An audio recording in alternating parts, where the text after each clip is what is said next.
เก็บยาสูได้ยา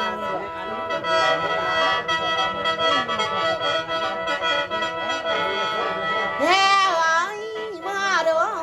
ไปหาสุเมื่อตอนลานก็สานเมื่อตอนพี่ตอนน้องเจ้าเด้อมาเด้อไปวังอย่าเลยลังโอ้ยมาสั่งโอ้ยบ้ายที่ละนักโอ้ยที่ตากเมยท่านจะไม่เด้อทองดอกเห็นน้องสงสารเด้อแฮ่ไว้มาเด้อไปวังอย่าเดี๋ยวลังโอ้ยมาสั่งมาเด้อมาสุเมื่อตอนผ่านสานเมื่อตอนพี่ตอนน้องแฮ่โอ้ยมาเด้อต้องปีนี้ปีหน้าปีสิมาบ่อยพอกันไหมท่านคนเจ็บยาสู้ได้คนไปมาสู้นี้แฮ่โอ้ยเมื่อแล้วถ้าว่าไปวังเหลียวหลังอุ้ยกันมาสั่งโอ้ยเจ็บไปแล้ว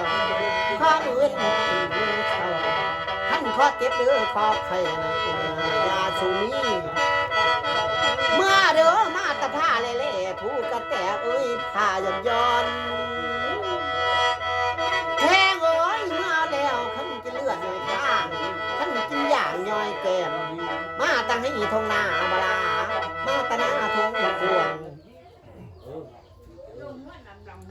เฮ้ยมาเด้อเมื่อรักษาดินเจ้าเห็นโอ้ยเมื่อรักษาเด่นเจ้าห้ามได้แค่เลยมาเด้อกันโมดีบอกต้นกำลังเล่าเขาเป็นผีป่าวันพากำลังมาเด้อไปวังอย่าเดียวดังโอ้ยขึ้นมาสั่งมาเด้อขันจะไม่เด้อทองกอดกอดจะทองสาได้ทอง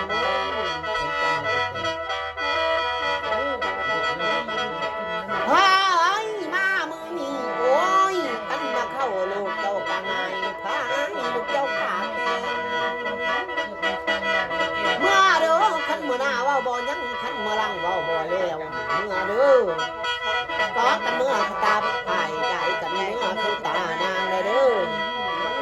แห้งโอ้ยเมื่อทั้งญาติพี่น้องเมื่อพ่อไม่ทำกันเลยล่ะเมื่อเด้อตกปีนี้ปีหน้าปีสิมาป้องให้พอกันไหมขั้นความเจ็บอยู่ปลายไม่ความใครฝากกองเมื่อเด้อลิกากากระถาเอ้ยเจ้ากาเก่งอ้าวเมื่อเด้อมาจะพุทธนำบอกก็สาราตรงนี้โอ้ได้ดีพุทธรับต้อนไว้เมื่อเนี่ยก็ไม่ได้ปะไม่ได้พิมพ์ดอกพอมาจบพอดีบ่ให้ส้นตะเล่าพี่เป้าบ่ให้เข้าตะล่างเพื่อให้เจ้าไปวังอย่าเร็วหลังขึ้นมาสั่งให้อีนางสุเจ้าอยู่เย็นเป็นสุขได้15 ลงที่12 ของ 14เดือน3ออกไป54ค่ำ5ค่ำก็เจอกันแล้วผู้ลูกสนามผู้เอ็นพรทั้งนครในเพิ่นเบิ่งเด้อเอ็นพรชาวบ้านเพิ่นลำแยงแล้วให้เศร้าได้บัดนี้เอิ้นกะขานว่านกะซอยบางขี้ว่านักบางขี้ตั้งเมื่อยล่ะเสื้อทรายได้ดอกล่ะเมื่อออกนายก็ได้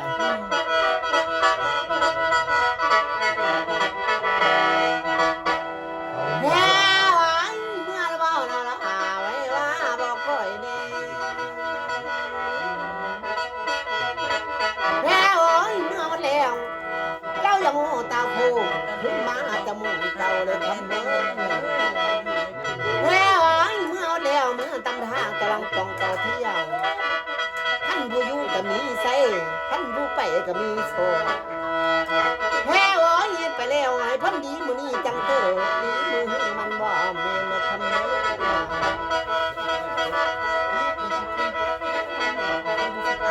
แฮ่ไว้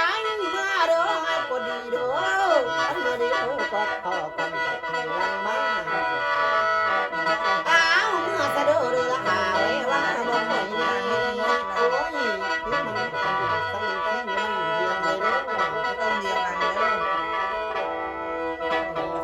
ลังเด้อดำขาวเลยมาได้อะไรก็มันเกลียว